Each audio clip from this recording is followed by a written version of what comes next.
maka ndị na-amarọ ka esi check page quality na anya kịta ka akụziere ka esi check page quality ka iwee mara ma page gị ọ dị mma ka ọ nọdụrụ mma.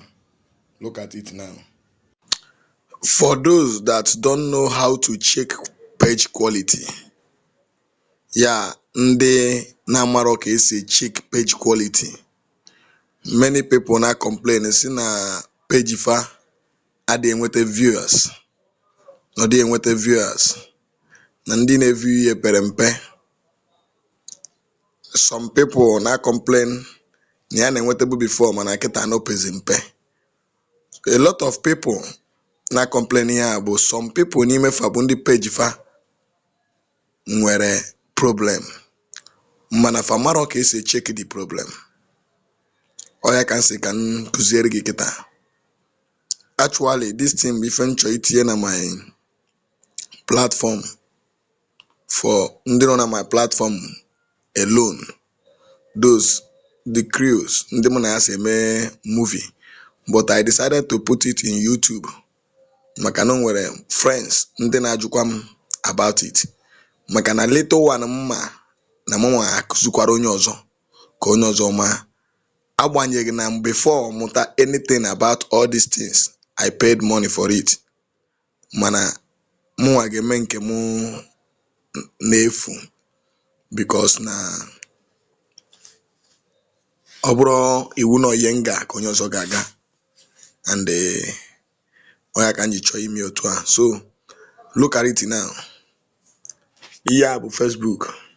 Na-eme anya ị ga-afịa na Facebook a, i click your Facebook, then o bupute ebe a o bupute kịta, then ị bịa n'ebe a kịta pịa o bupute pages, then ị nọrọ ebe a change my page. Ị ma na ka esi ebupute page, then o bupute your page. Bịa na setting, i wee gbatuo. Ị bịa na setting n'ebe a ka m kụzikwa ebe ị bịa na that three dot, if setting, ị butuo ya ị bịa ebe o dere setting and privacy, ị click setting and privacy, then ifukwa ebe o de setting, ị ga-afụ help and support.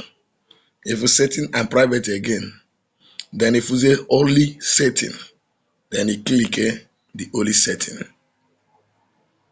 O buputere gị page setting.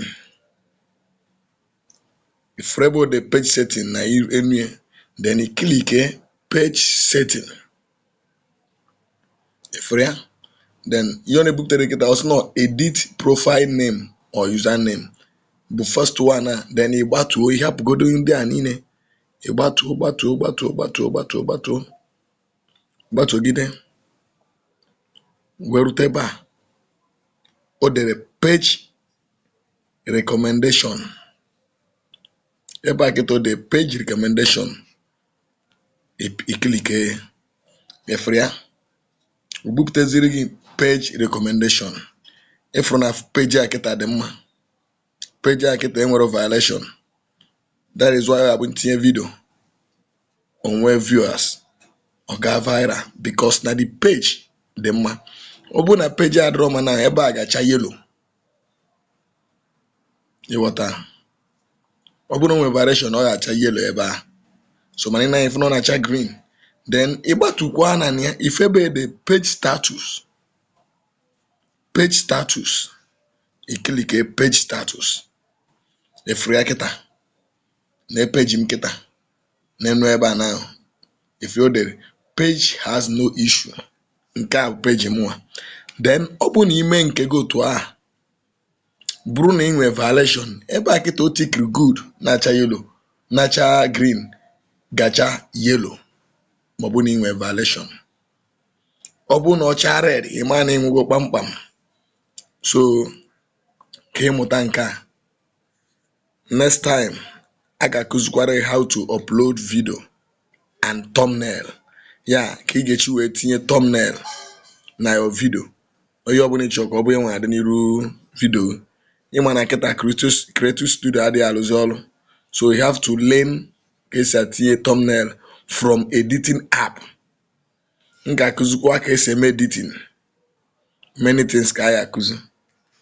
So ije na YouTube ị ga-afụ ya ebe ahụ, just type Maazị Mbonu Comedy, ị ga-afụ ya dị ya. Daalụ.